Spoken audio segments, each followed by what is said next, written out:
Working Cows Podcast, episode 389. This episode is brought to you by C90 Ocean Minerals. Welcome to the podcast that gives producers a platform to discuss and share paradigm-challenging practices. Practices that have increased the effectiveness of their operation and the joy that their families have received from this lifestyle.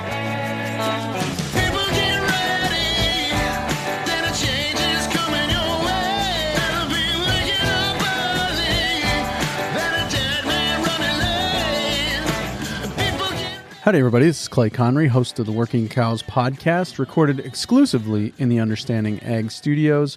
And this episode is brought to you by C90 Ocean Minerals. C90 Ocean Minerals, the leading mineral and trace element sea salt for your herd, is now available nationwide at Tractor Supply Company. We're excited to bring the incredible benefits of our mineral-rich sea salt to more farmers and ranchers across the country. To find your closest Tractor Supply location, visit us at c-90.com/tractor today. Trouble with flies? Select stores also carry C90 mineral salt with garlic for fly control. Learn more today at c-90.com/tractor. Very excited to be joined by Dr. Tom Roskos today. Dr. Tom is from Wisconsin, and if you know anything about Wisconsin, that's a place where they get quite a bit of moisture, and talking about herd health always becomes a major concern in places where there is more moisture than places maybe where it's a little drier and facing parasite loads and all kinds of things like that. And so we're going to talk to him about some more integrated approaches to herd health and some of the things that he's found that work maybe outside of the mainstream approach. So Dr. Tom, thanks for joining me today on the Working Cows Podcast. Well, thank you so much for having me, Clay. It's a pleasure to be here, and hopefully I can provide some insights from my perspective. Yeah, certainly. And that perspective comes from a career in animal care, as I understand it. Can you tell us a little bit about that and where you're at in the world? Yes. So I'm in Western Wisconsin. I'm in veterinary practice, large animal veterinary practice, and I've been doing this for 41 years. Doesn't seem that long, but I have been. Lifelong farmer. I started out and then is still on the same farm that I grew up on. So I have, along with my wife and my son, we have a herd of beef cows, 50 beef cows. We have some sheep, we have some goats, and we have some organic cropland. Yeah, very good. And what are you, when you think about herd health and you think about taking care of livestock, cattle, sheep, what's kind of your perspective, or how do you see the goal of that enterprise? When I look at the goal that we're kind of all trying to attain when we're in agriculture, regardless of the species that we're working with, I see it as we're trying to obviously have profitability with it. And profitability, in my mind, comes from increasing efficiencies, whether it be in feed conversion. It would be increasing reproductive efficiencies, which would be very, very important. And it would be working within the line of having maximum growth or maximum production, along while maintaining good health. Sure. Is there a lower bound and an upper limit to where reproductive efficiency, below this number, you really need to take a look at it, and above this number, maybe you're spending too much on inputs, or how do you think about those things? There's so many things that go into that I'm somewhat concerned about picking a particular number. I mean, for me, within beef cow herds, you target 100%, but is that realistic or not? Typically, I think if you can be in that 90 to 95% in terms of wean calves is a good target. But within that, it's hard to say that a particular input or one particular thing is what's making the difference. So I like to view things kind of more as a totality, or looking at an entire operation. And depending on resources, depending on particular situations, sometimes putting more money towards something is not necessarily going to be better. Very often it's a matter of making good choices, making choices of what is going to be the best investment that you can within the framework of the operation that you have and the resources that you have. Right. And we're talking about, managing the whole there, feeds, feeding, environment, husbandry, management practices, genetics, all that. The feeding piece of that kind of interests me. Is there something about the way that people are feeding or feeding strategies that can make a difference one way or the other in your experience? Yes, very, very much so. In any operation, I think it's playing to the strong suit of what your particular land base can do or your particular area can do. And I feel that if you are in the position where you have your own cropland or you have your own rangeland, then it's what decisions can you make, what inputs can you do to those to be able to improve nutrient density or the amount of production that you can get off of pasture and such. In terms of feeding types of different methods that people feed their livestock. It can be something as simple as, can you preserve the nutrient value that you have, say, in round bales? Might be something as simple as having them covered or stored. Again, there's that looking at that investment part. People say, well, it's an expense to take good care of the feed. It's an expense to have a proper method of feeding. It's an expense to have a proper way of reducing the amount of waste that you have with what you are feeding. So that's part of it. But going back to it again, that increasing nutrient density, being able to maximize the feedstuffs that you have. If you're in a situation where you're buying your feedstuffs, then again, it can be related to how much things cost.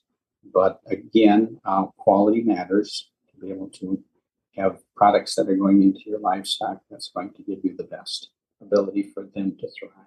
Yeah, are there other examples of that you would say we need to start looking at this as an investment rather than an expense, or maybe even some things that we would typically use that really are just an expense? They're not actually pushing any levers for us and giving us more leverage. Yes, the way that I would look at it on a real basic level is if you need to fix things, those are expenses. And it might seem a little odd for a veterinarian to say that a lot of what I have done in veterinary practice over the years has been an expense for farmers because they're calling because of something that could have been prevented, that they might have done things in the past or in their processes or in their management that would have made it not necessary for them to call me. On the same token, if you look at that as an example, if they're calling, and I, as a veterinarian, and this would apply for people that are consultants, people that are nutritionists, if the money is being spent towards getting ideas as to preventative practices, recommendations, tap into people's strong suits, tap into things that you don't know yourself to be able to have a better base of information. Definitely subscribe to the thought of surround yourself with people that are smarter than you. And I certainly try to do that. Well, it's easier for some of us than others, that's for sure. But that is that's an interesting way of looking at that. Expenses are things that we're spending to fix problems, possibly created by our management, maybe not, but possibly. And investments are things that we're using to avoid those problems in the first place, basically, is what I hear you saying. Correct. Yeah. Within that, you're never going to be 100%. I have one farmer that says you're never going to bowl a 300, but you're always going to try. Get as close as you can. And using the veterinary part of it, there's always going to be issues where things don't turn out as they're supposed to be and such. But it's having that mindset, I think, of what can you do, how can you do things that is going to provide for the best opportunity for success. Sure. Yeah. And with regard to that, and given your expertise, like to focus a little bit on the health component. of our cattle? What are some of the kind of baseline things that we need to start looking at and thinking about from a health perspective as far as our cattle are concerned? Well, when it comes to cattle health, certainly have evolved in my way of thinking, evolved in my approach to how that's accomplished. And I have to say that it is wonderful that we live in a day and age now where there is so much information that is available. The plus side of that, in what I find, is that I can access research just sitting by my iPad, and I can get a lot of questions answered. The downside of that is not all information that is out there is going to be good information. There's a lot of poor information that you can find. So it's a matter of having the discernment to know, what's good and what's not. When I'm looking at how my thinking has evolved, and this has been something that I ponder, something that's rather interesting. Growing up on a farm and being very active in the outdoors, being very involved with livestock and cropping all my life, in the past, it seemed like it was fairly simple. And going through these years of veterinary practice and watching the evolution in agriculture, it seems like in one way we are getting better and better and better always at increasing production. So our production from our dairy cows is just phenomenal. It's something never would have dreamt of 40 years ago. If we look at our yields and our crops, I can remember when it was something very special for one farmer in the U.S. to grow 300 bushel corn. And you look at what we do with our poultry, how quickly they become meat birds within a matter of 31 or 32 days. And it seems like, okay, we really have this figured out. But the part that I get concerned about is that we, by doing this, have moved farther and farther away from the way that things normally would operate within our livestock or within our fields. And, I tend to ponder, if you look at creation, if you just look at the wonder of creation, there's nothing simple about it. It is very, very diverse. It's ever expanding. It's very, very integrated. Everything is related to everything else.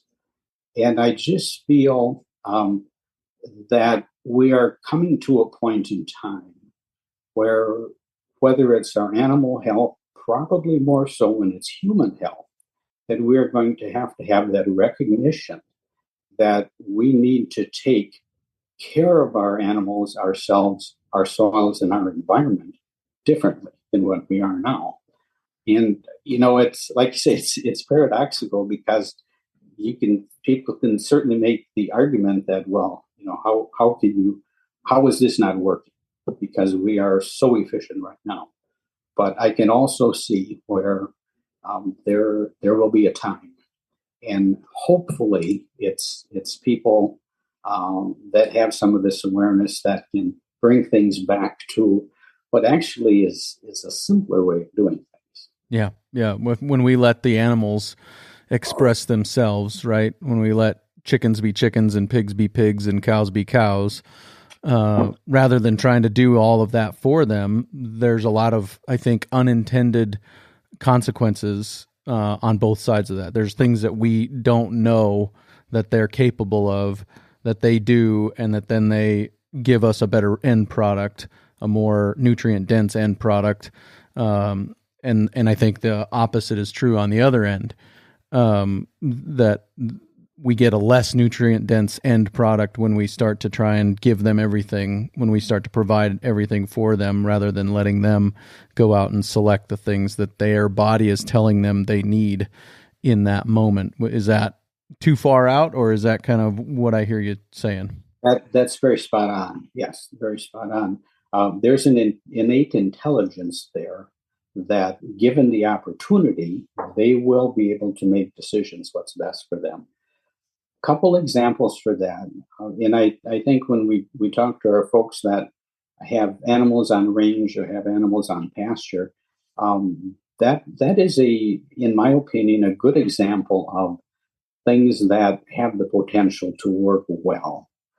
Granted, I understand, being a farmer, I understand weather, I understand droughts, floods, and all those sorts of things. But when animals have the ability to pick and choose what they want to eat when, they can cure a lot of things. In early years in vet practice, I was primarily dairy area, primarily small dairies. Everything got fixed when cattle went on pasture. And these were not intensively managed pastures. It wasn't the intentional or the intensive rotational grazing that we see now, where it's a limited number of species.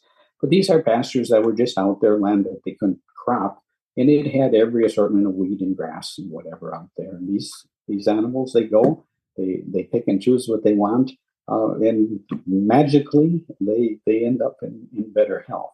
So I use that as a bit of an example.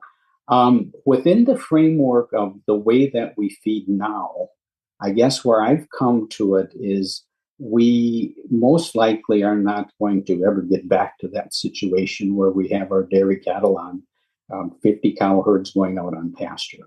But within feeding them, I kind of approach it a little bit like I approach eating myself, is that I want to eat enough things with enough diversity and to allow the body to be able to make those choices, because there's an intelligence within our cells. There's an intelligence within ourselves that make it possible to be able to maintain health, in my opinion, with that.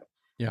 And there again, that'll kind of feed back into what I was talking about, investment versus expense. Yeah. If we can invest in those things that provide the opportunity for the animal to do the best and maintain the best that it can.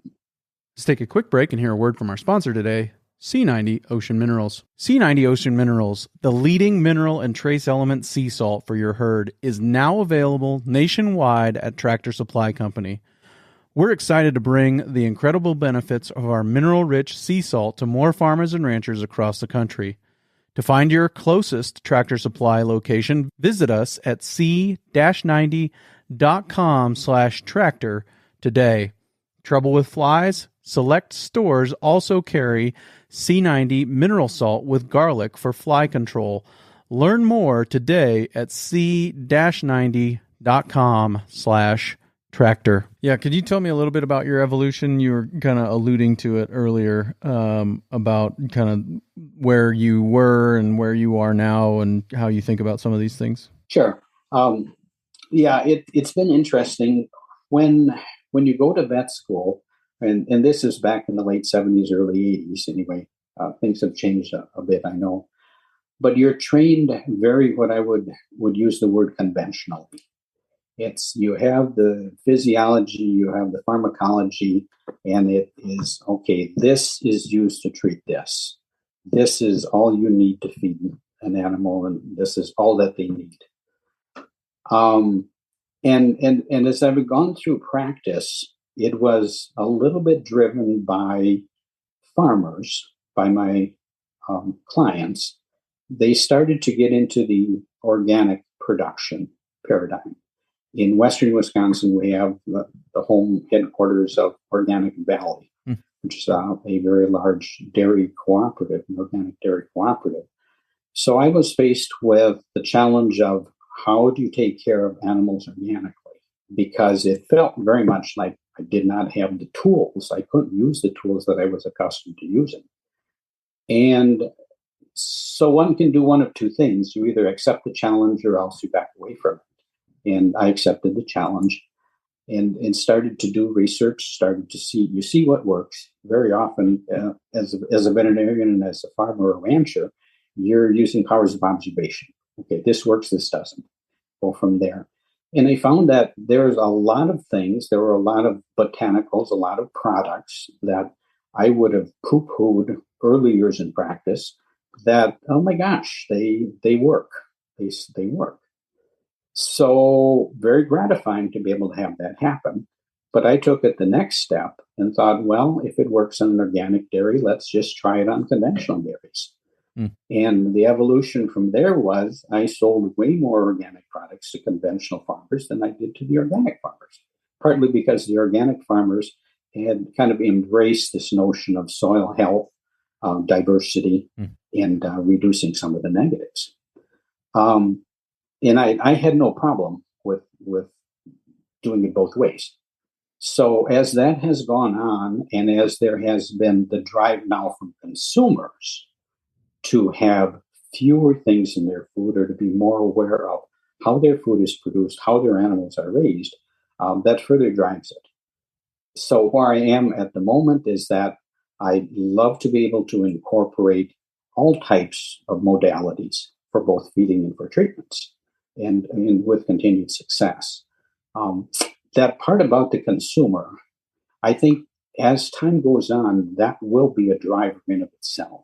We certainly see it with antibiotic use now, seeing the evolution of going from you could buy any crumbles that you wanted, you could buy antibiotics, you could administer them however you want, to the veterinary feed directives, where there was a control on the fed type of products, and now essentially all antibiotics that would be of significance in the human world are prescription items.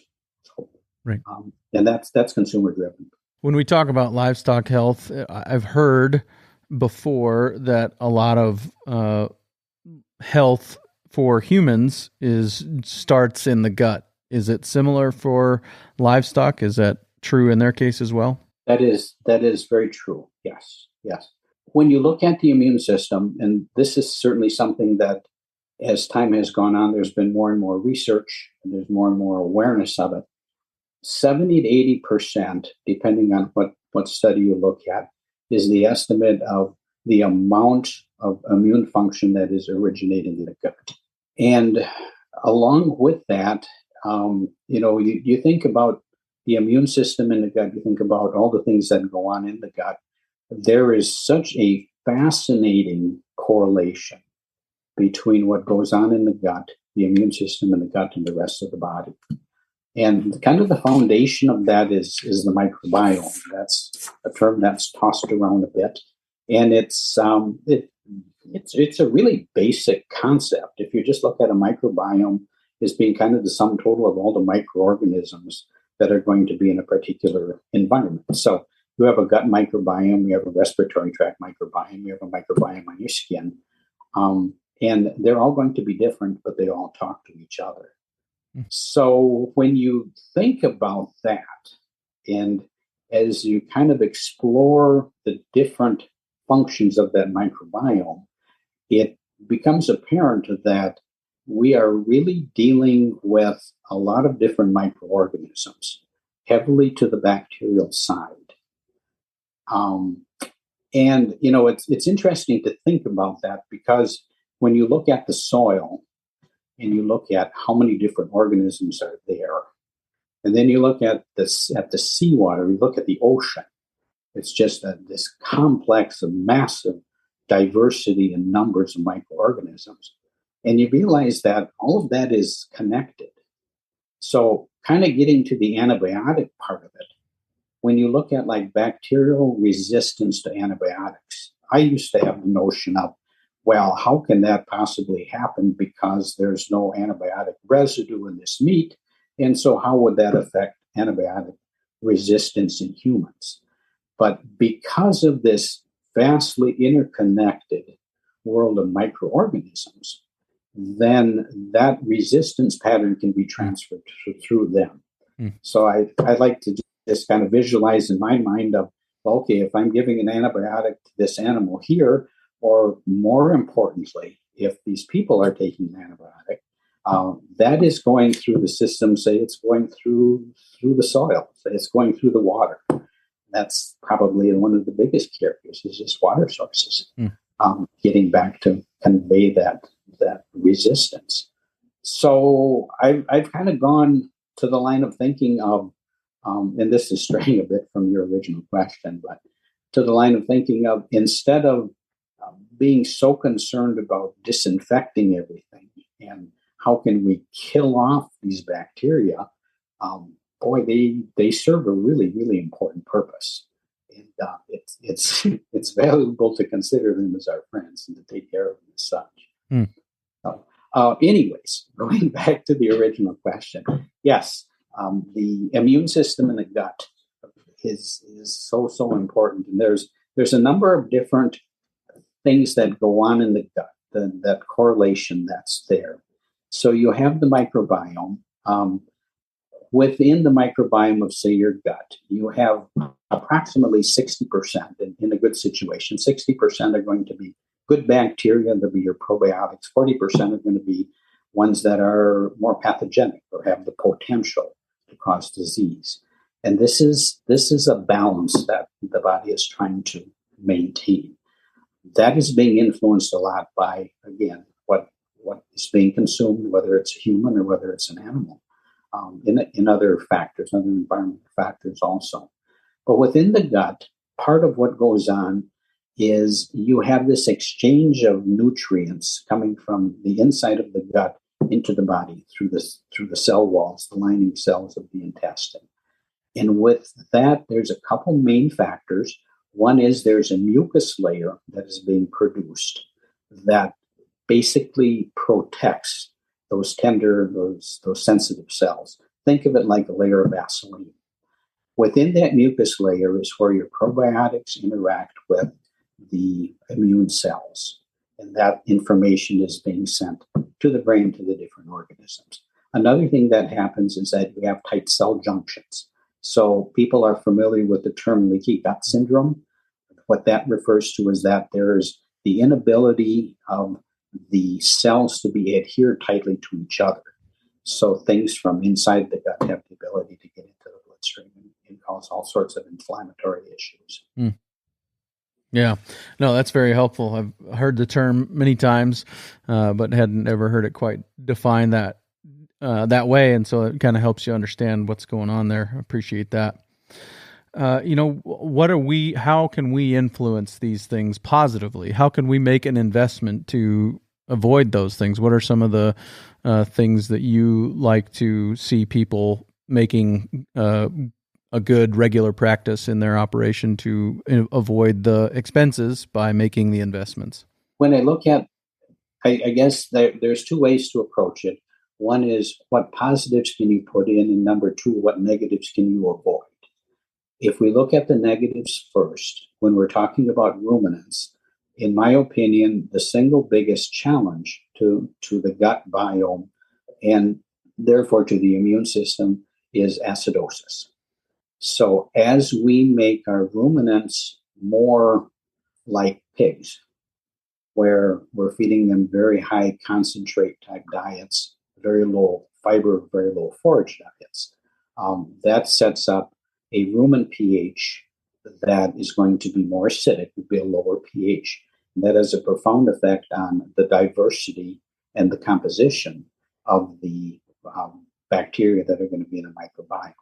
So sometimes simply allowing for a bit more fiber can be a very, very positive aspect in trying to counter that. Just kind of a side note, when it comes to fiber, then the effective fiber is kind of an important part. To be effective, fiber has to have some length. So I will see pelleted rations where it says that it has this much fiber in it. According to composition, it does. According to effectiveness, it really does not. In places, and I've seen this on dairies more so years ago, the practice was, well, you give them plenty of hay and they get corn silage and they might get some haylage, but you feed your grain twice a day and you do it first thing before you feed them anything else. You can end up with some acidosis that way. And in smaller operations, and especially as we get to some of the farms or some of the smaller homestead type operations where they would have a limited number of animals, you might still see that type of thing. So that would be one way to correct a negative. So it's a feeding practice, and it's the composition of the feed. In terms of positives, it kind of goes back to that thing of providing diversity again. Can we make sure that that all those bugs have the opportunity to get what they need to survive? And within that, you can talk about vitamins, you can talk about minerals, you can talk about trace minerals. So it's not only what you're doing that you think you're doing for the animal as a whole, you're also doing it for the bugs in the mite. Yeah. In your experience, are all trace minerals created equal? No, they are not. Massive differences that way. I spend a lot of time with people going through mineral type programs. And as I describe what I look for in a mineral, I'm a big believer in bioavailability. How easy is it for the animal to digest it and utilize it? There's an inverse relationship there. The cheaper something is, most likely the poor quality ingredients that are going to be there. And I'm not going to get on a pedestal and say, well, it is a particular feed company or a mill that's doing that. These things are driven by economics, are driven by what consumers would want. Totally understand that game. But within that, if you're making the choice, there are ways that you can choose differently. General rule of thumb, anything that is going to be in a mined or a rock type of situation is going to be poorly absorbed in comparison to other sources. So if you're looking at a feed tag, and if you look at a mineral tag, there's always going to be the list of ingredients, and it's going to go from what is the most common in that mineral to the least common. So you can get some idea from there. If it's saying an oxide, if it's saying it's a carbonate, it's going to be not as well absorbed. Sulfates are kind of in the middle ground.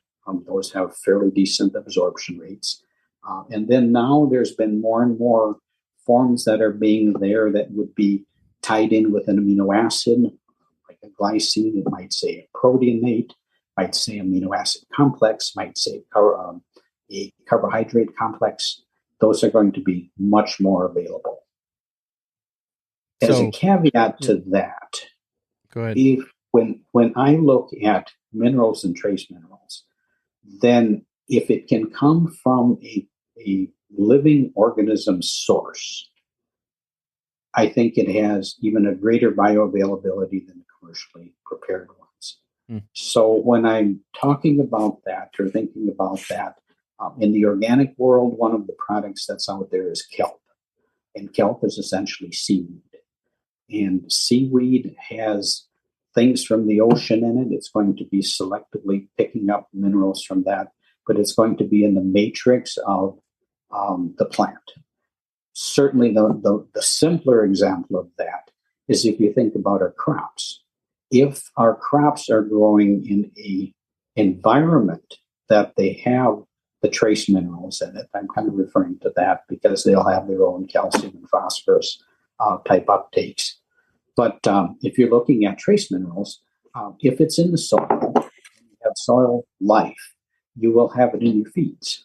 And that is going to present in a way that is, again, kind of like creation, where that's what it was designed to do and how it was designed to be fed or designed to be digested, I should say. So I just want to review, make sure I heard you correctly. You said when we're looking at feed tags, things like sulfates, carbonates, and oxides are not as bioavailable. Is that right? The carbonates and the oxides, not so much. Sulfates are kind of in the middle. Sure. So there are a lot of minerals, mineral mixes that are made with sulfates, and performance can be quite good with those too. Very good. Are there some specific products that you do like that are helpful, that do have better bioavailability? Yes, there definitely are. If we can just kind of look at things that I look at for supplementation when I'm making recommendations, whether it's doing it for my own animals or if I'm doing it for others, I like to start out with that basic mineral, to have a mineral mix. And on large enough scale, they're formulating things their own way. They're not buying a prepared mineral, but so many people that I work with for convenience sakes or whatever, they're doing that. And we touched a bit on the trace minerals. And when I talk about trace minerals and a mineral mix, it's what I would consider to be the macro trace minerals. It will be things like Selenium, even though you don't need it in large quantities, but that's very important. Zinc and copper are going to be very important. You'll see cobalt, you'll see manganese, magnesium a lot of times is going to be listed in there. And you're going to have generally a calcium phosphorus type of base for it. And those are going to be typically either like a calcium carbonate or a dicalcium phosphate or a monocalcium phosphate. And then you will have typically a vitamin A, D, and E in there also. So that's kind of a base. From there, I like to have a additional vitamin A, D, and E fed from a separate bag, just the vitamin A, D, and E source. And the reason for that being vitamin A, D, and E are not expensive products. And I'm sure that they are incorporated in every mineral or everything that has a guaranteed analysis of that. But the potential for those vitamins to get denatured over time, and over time being a matter of even a couple months, if it's a product that is pelleted or exposed to high heat, they'll be denatured. If it's in the presence of sodium chloride of salt, presence of iron, or just the passage of time, those vitamins will denature. So I've had great success in many situations of being able to add in at the time of feeding a vitamin A, D, and E source. And the third component to that is you would always have a necessity to have salt incorporated into a ration. And here is where the product that I really, really like is called C90. It's a sea mineral. And this is a product from Sea Agri, is the name of the company. And it is what I would consider to be a new or alive salt or mineral salt. And for our listeners, I don't know if they're familiar with that or not, but when you look at the different salts that are out there, there can be just your plain white salt, which would be sodium chloride. There can be the trace mineral salts, either as loose or blocks, that will have some of the copper, zinc, and that in there. And then you get the range of what they call the sea salts. And of the sea salts, you have ones that are going to be mined, and you have ones that are going to be, as I would describe it, as being new.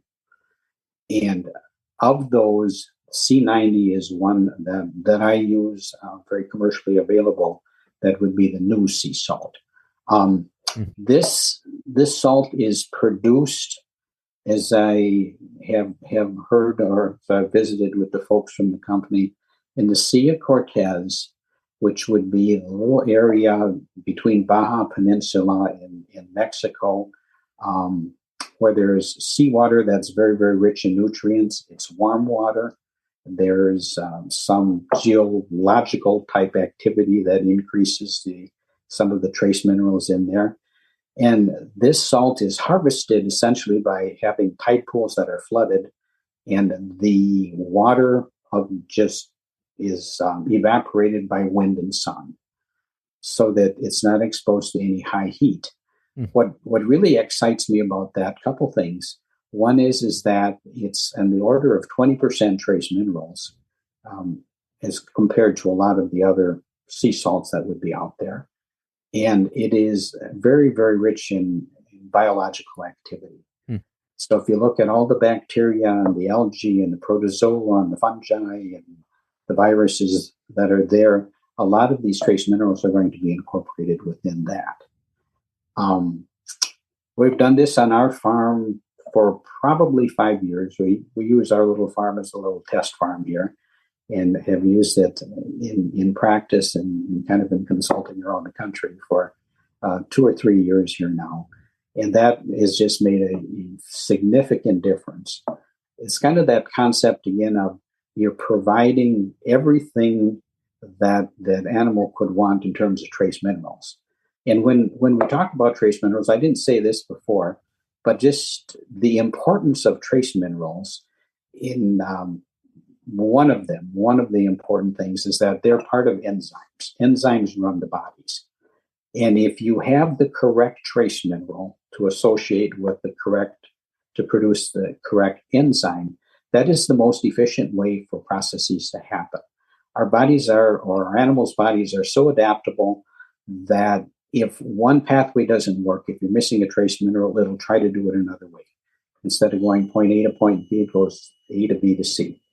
The more things you're lacking, the more inefficient it is. So whether it's health, whether it's production, whether it's reproduction, having the ability for the body to pick and choose what it needs to produce those enzymes is an efficiency.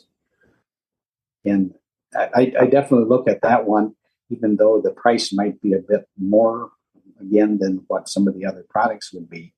But that is really, really one product that I would not want to have in my arsenal with feed and supplementation. Yeah, and I think we've been doing a lot of work with C90 over the last couple of years to try and make sure people do know about C90, and it's available nationwide at Tractor Supply, and it's been a great product at our house. We use it as well. And I think that a couple of things you've alluded to here that set it apart in my mind is, like you said, it's in the Sea of Cortez. You alluded to the geological activity that's happening there. It is right at the mouth of the fault line where a lot of those minerals are getting ground up and kind of they're getting washed out into the ocean right there where they're doing that work. And so there's a lot of that stuff that's being pulled up from deep in the earth and coming out right there where they're doing their work and providing those things. And then the other thing you talked about was that it's 80% or some percentage salt, and then it's 20% these trace minerals, and I think that's where the C90 name comes from. It's 90 trace minerals, on top of that. And just from my family's health, my mother-in-law has been watching her sodium for a number of years, and so we've been using the Baja Gold sea salt as a family, and we've been providing that to my in-laws because it is lower sodium, but you still get the salt flavor, and in my opinion, better salt flavor. So I think it's probably the same for the cows, right? They appreciate those things as well. Yes. Yeah. Thanks for mentioning the Baja Gold. We, in our household here, we consider ourselves to be salt snobs now. Possibly the folks at Sea Agri wouldn't want me to say that, but before the Baja Gold was there, we would just always take a little pinch out of the start of the bag and we do it for the cattle. Yeah. But it really it has a unique taste. We carry it with us when we go traveling now. Yeah. Yeah.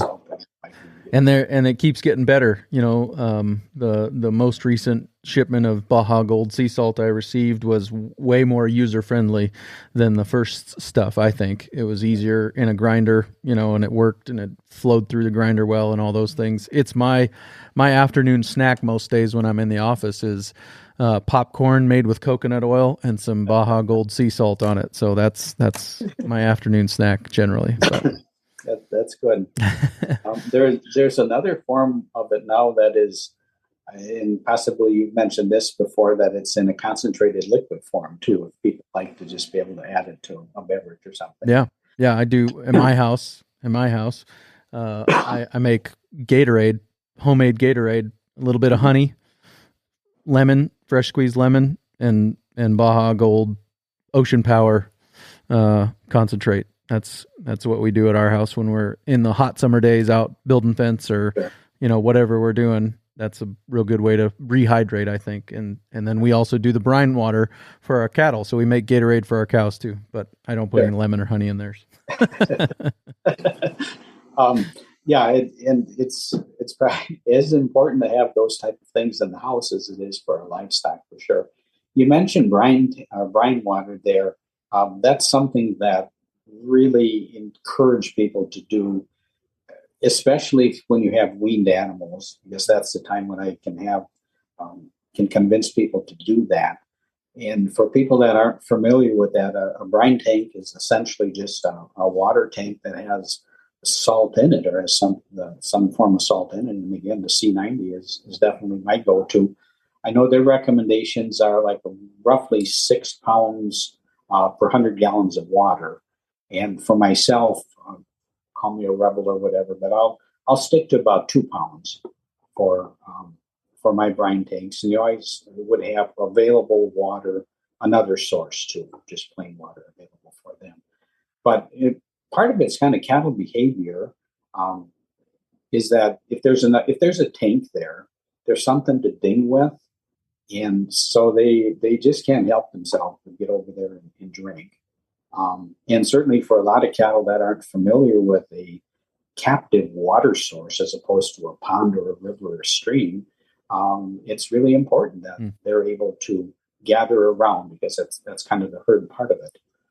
So that a very easy thing, very cheap investment to be able to improve the health of those weaned animals. And kind of getting to that, I didn't mention before, but when you just think about water itself, just how important that is for kind of all functions. Look at the percentage that our bodies, our animals' bodies, water, and you look at how important hydration is, and especially in weaned animals where they have this very consistent source of liquid, and all of a sudden they don't. And weaned calves they're bellowing, they're making a lot of racket. Throats are getting dry. A dry, dehydrated respiratory system is just an open door for bacteria to get in to cause pneumonias. So you can decrease that shipping fever significantly just by hydrating them. And if you're hydrating them, you may as well do it so that they're getting the electrolytes with it. So simple things that can make such a difference. Yeah, could we talk a little bit about the seasonality of some of these supplementations, and some of the things that we should be paying attention to during different times? I mean, we're talking here in the fall, we're talking about weaning time, we're talking about fall shots. Today, we've been very hot and dry all the way through September and October, which is not good for us because we need some fall moisture for the cool season grasses and stuff like that. And so today I said before we started recording that I was helping preg check some cows, and it was dusty. There was we haven't had rain for a long time. And so it was very dusty, sorting and moving things up into the alleyway and some of those things. So obviously different times of year are going to require some different strategies, and maybe we focus more on having some of these things available at certain times of year than the others. Can you talk about how you think about some of those things? So the big one that I would think of, and I see this in a lot of situations pertaining to pink eye, as our cool season grasses go into that suspended state of growth in hot, dry conditions, the beta carotene, therefore the vitamin A potential for them is greatly reduced. And we tend to think that, well, they're on pasture, so it shouldn't be an issue. But part of a pink eye control program is to provide additional vitamin A for those animals. So AD&E supplement that I would have mentioned previously, really good thing to have in there. And when I'm looking at how do you easily get things in, I like to have that C90 as being kind of a base or a carrier for having animals get whatever else I want to get into them. And you're not going to denature your vitamin A, D, and E if it's put in a mineral feeder with C90 mineral salt for a few days or a week. But that's a real easy way to do that. Obviously, as we get into stored feed or winter feeding, then all three of those, the A, D, and E, are going to be important because they're not going to be getting it from the sunshine or the fresh grass. So that one would be very important at that point too. When can you cut back on that? Probably when you get good spring grass, spring flush of grass. Not going to be that critical. In the fall of the year, if you have good moisture and good growth, not going to be a big issue there either. In terms of looking at intakes for animals of the minerals, if you're looking at salt intakes, that's going to be a function of weather. My approach to it is kind of allow them to have the opportunity to take it when they want it. And so I don't change a program a great deal other than like what I said for the AD&E, in terms of providing it for the animals to have it free choice. And I know there's so many different systems. If a person has the opportunity to feed it on a regular basis, as a force fed or as part of something else. If you have a bunk, we have kind of a cheap man's TMR type thing. It's just a feeder wagon that we run our silage through. And my wife is extremely diligent about making sure they get some top dressed of our mixture with that, but we still provide a free choice. There's within the ability of an animal to pick and choose what it wants. If you look at behavior, and if you look at average mineral consumption or average salt consumption, the average really isn't a true indicator of who's eating what, because there's some that really like it, and there's some that really are opposed to it. So the average might be good, but it certainly doesn't accomplish all that you want. What about enticers? Do you recommend enticing? Do you try to get a certain consumption per animal throughout the year, throughout certain seasons on some of these supplementations? Yes and no. I feel salt's always going to be a driver. They're always going to be after that. So when you have the stress periods, that's when I think if you don't have the ability to have it incorporated within a feeding system, when you have the stress periods, that's a good time, I think, to put something else in. And for myself, if I can incorporate molasses either as a liquid or a dry, is going to be my first choice. Part of it is when you look at what molasses does in the gut, when you look at the effect of molasses on the microbiome, very, very positive effect. So that'll kind of be a go-to one. We talked about the brine tank in dry conditions like what you just described, just having that, even if it's not in a stress period, having the opportunity for them to do that, I think can be beneficial. And if one looks at some of those major trace minerals, the multi-min type injection is certainly something that is used quite extensively also. It's another step. It's handling animals. If you can do it while the animals are being handled for another reason, that's a possibility also. Lick tubs are awesome. And again, a lot of the lick tubs are going to be molasses based. So there you have that benefit. Again, lick tubs are going to be ones that are heated in order to be produced. So we're going to have that same issue with vitamins when we're doing that. But that's a nice way to do it also. Is there anything else, other products that can contribute to optimize gut health and immune function? Things that you typically say, hey, maybe look at this during certain times of the years or seasons? It is part of what I do. I work with kind of alongside of a number of other companies. And they're companies that I work with because I believe in the products. They provide opportunities for me to use things and to have access to things that I'd like to incorporate in. So I'll kind of use that as just kind of the lead into it. There is a company called Imogene Ingredients out of Iowa, and they have a tannin. It's called Pharmatan. And it's a sweet chestnut tannin. It comes from Slovenia, which is over in Europe. And it is, I got involved with it. It's an organic product. It's not a relisted product. But this one has the ability to provide a lot of benefits to that leaky gut type of situation that I was talking about, opportunities to increase that mucus layer in the gut. And it also has the ability to do antiquarm sensing, which I'll come back to that.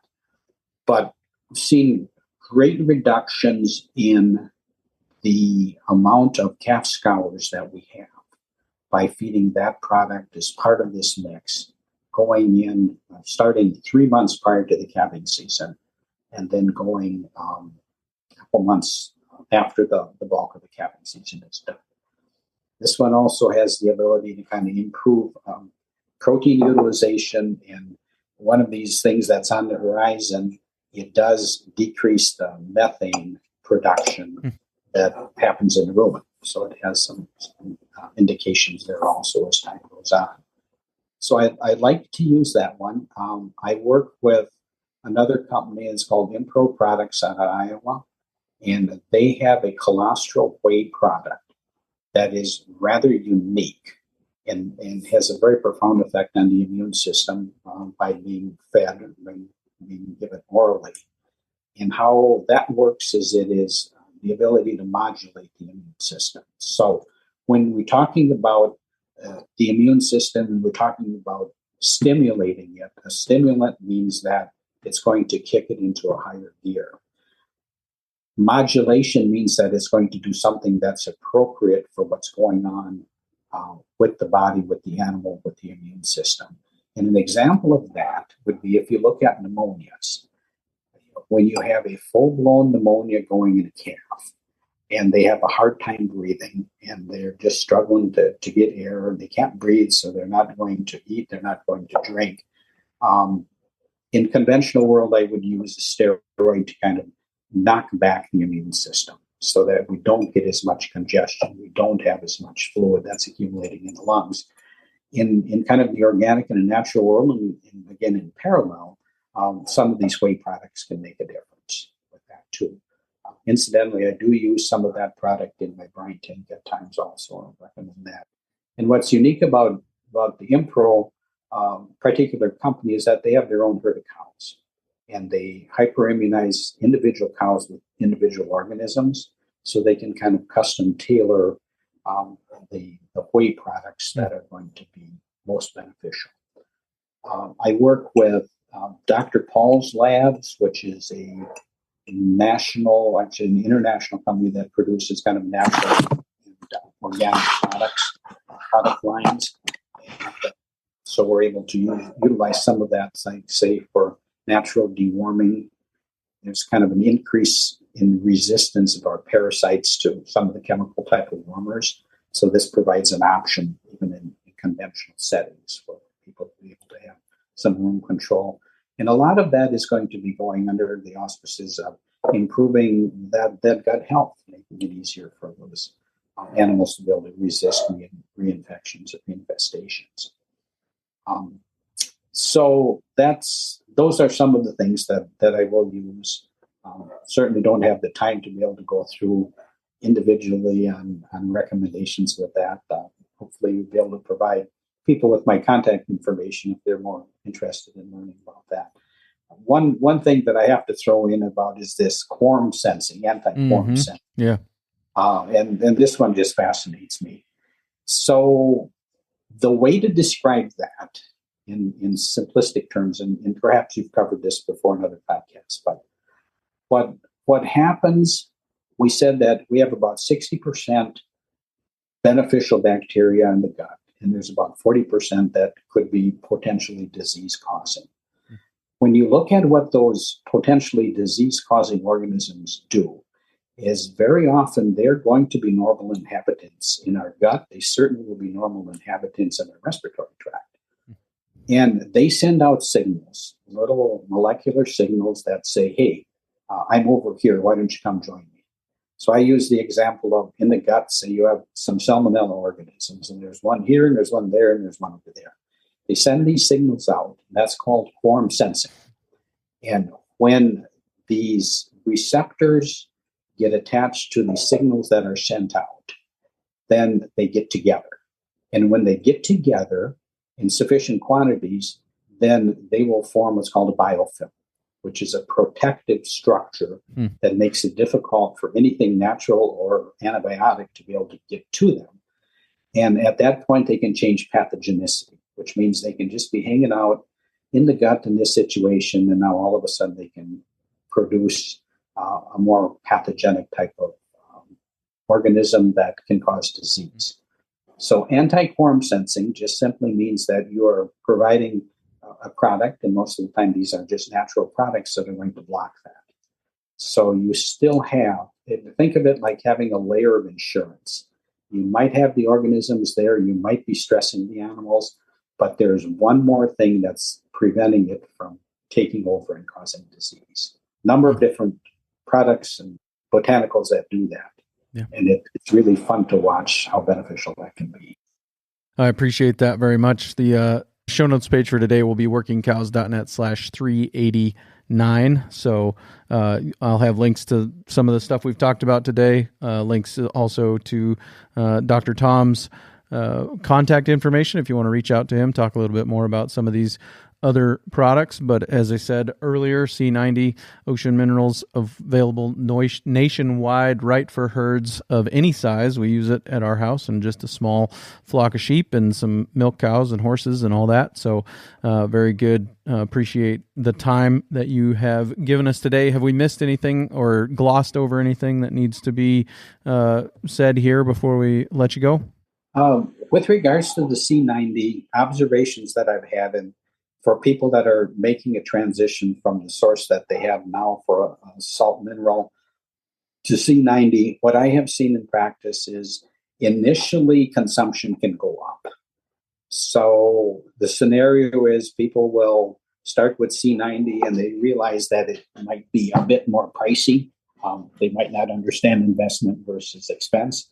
And I will get comments like, "Oh my gosh, doc, this is hey, this is costing me more." And so just be patient.